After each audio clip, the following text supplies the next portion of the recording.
मेरे को अभी भी ये दिख रहा है, ये पूरा का पूरा जो मैटर है ना, ये इंस्टिगेट भले ही ऑपोजिशन ने किया हो, उसको उठाया भले बीजेपी ने हो, मगर ये जो मुद्दा बना के उस पर जो कैपिटलाइज करने की कोशिश कर रहा है, वो कर रहा है मेन स्ट्रीम माफिया।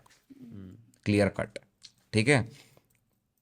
ये जो ट्रांजिशन फेस है ना मीडिया का, from mainstream to digital वाला, ये अगले 4-5 साल तक प्ले आउट होने वाला है। ठीक है। अभी क्या हो रहा है, जितनी बड़ी हमारी मेन स्ट्रीम मीडिया की इंडस्ट्री है, उतने पे डिजिटल इकोनॉमी ऑलरेडी खड़ी हो चुकी है आके। इसको लगा 20 साल बनने में, इसको लगा 4 से 5 साल बनने में। अब इसका जो पोटेंशियल है ना, वो कहाँ तक जा सकता है, उसको देख के डर गए हैं। और ये सिर्फ यहां से ऊपर इसलिए नहीं जाएगा, ये शिफ्ट होगा। तो तराजू होता है ना, ऊपर नीचे जाता है। जहां ये ऊपर थे और ये नीचे थे, वो तराजू बीच में अटक चुका है।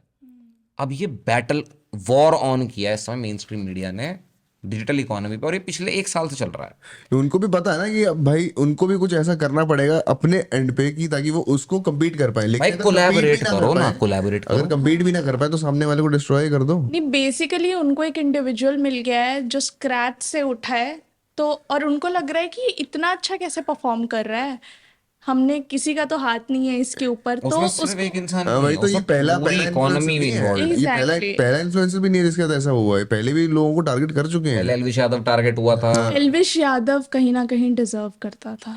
देखो डिजर्व करता था वो एक बात अलग है, हम यहाँ पे इस चीज को बस देख रहे हैं कि अगर कोई भी मुद्दा बनता है डिजिटल के अंदर, तो सबसे पहले बड़ा मुद्दा कौन बनाता है, वो है मेन स्ट्रीम मीडिया, मीडिया। हाँ। क्योंकि उनको दिखता है कि भाई लोग हमारे प्लेटफॉर्म से इनके प्लेटफॉर्म पे जा रहे हैं, ट्रांजिशन हो रहा है। ट्रांजिशन हो रहा है, अब इसको कैसे, इस साइकिल को ब्रेक करके कैसे वापस की तरफ इस तरफ मोड़े।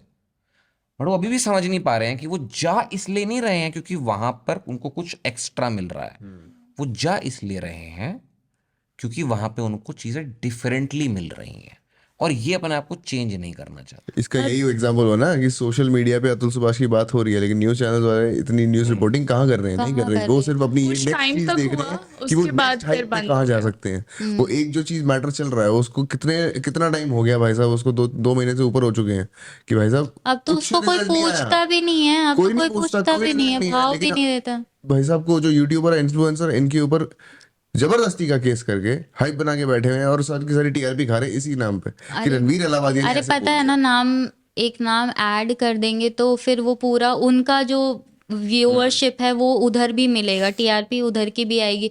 और एक नाम नहीं लिया जा रहा है ना, 2-3 नाम लिए जा रहे हैं, तो 2-3 लोगों की ऑडियंस भी तो उस हिसाब की है। छोटी मोटी तो ऑडियंस है नहीं, इतनी बड़ी ऑडियंस है, तो एक वो भी हो गया ना इंगेजिंग वाला पार्ट कि हम इनका नाम लेंगे, हमें व्यूज मिलेंगे, टीआरपी मिलेंगे। मैं जहाँ तक समझ पा रहा हूँ, इस आपने जैसे इकोनॉमी माफिया के बारे में बात किया, तो सबसे पहले मेरी नज़र इस खबर पे गई थी जब पीएम मोदी का एक वीडियो चला स्टार्टिंग में ऑपोजिशन की ही तरफ से, जिसमें आपको याद होगा कंटेंट क्रिएटर अवार्ड रणवीर को अवार्ड मिला था, उसको रिवर्स में चलाया गया कि पीएम मोदी अवार्ड वापस ले रहे हैं। वापस छीन रहे। ठीक है, फिर मेरे दिमाग में स्ट्राइक किया, मैं बोला अच्छा यहाँ से मुद्दा उठा, फिर वो उठता चला गया। मैं कहीं भी जस्टिफाई नहीं कर रहा हूँ, बोला बहुत घटिया बहुत बोला, घटिया बहुत बोला। रत्ती बोला, मतलब जो करना कर लो, मतलब। लेकिन दूसरा एक और इसमें चीज़ है जो समय रहना है, वो एक बहुत बड़े न्यूज़ चैनल के बहुत बड़े ग्रुप एडिटर के बेटे हैं। तो अब न्यूज़ चैनल्स को क्या मिल गया है कि अब उनको डायरेक्ट टारगेट करने का एक पंचिंग बैग मिल गया है। तो एक तरफ तो आप देखिए 2 निशाने हो गए ना, आप सत्ता पक्ष को निशाना बना रहे हैं, फिर तरुण जो बोल रहा था इकोनॉमी माफिया, आप इधर से दूसरे चैनल को सीधा सीधा टारगेट कर सकते हैं कि वो क्यों नहीं, बार बार उनका नाम आ रहा है कि वो क्यों चुप है इस मुद्दे पे, वो क्यों कुछ नहीं बोल रहा है। अरे कहीं ना कहीं वो देखो, इकोनॉमी माफिया वाला एक शांत रहने का एक वो भी बन जाता है कि सबको पता है, अब आज की डेट में सबको पता है कि कोई भी एक पर्टिकुलर टॉपिक होगा, वो 1 वीक 2 वीक चलेगा, उसके बाद कोई भी नहीं पूछेगा।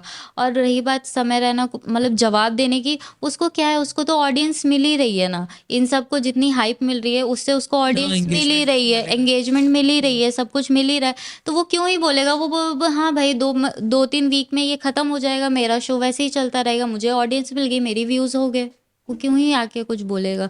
जहां उसको स्टैंड लेना होगा वो ले लेगा आके।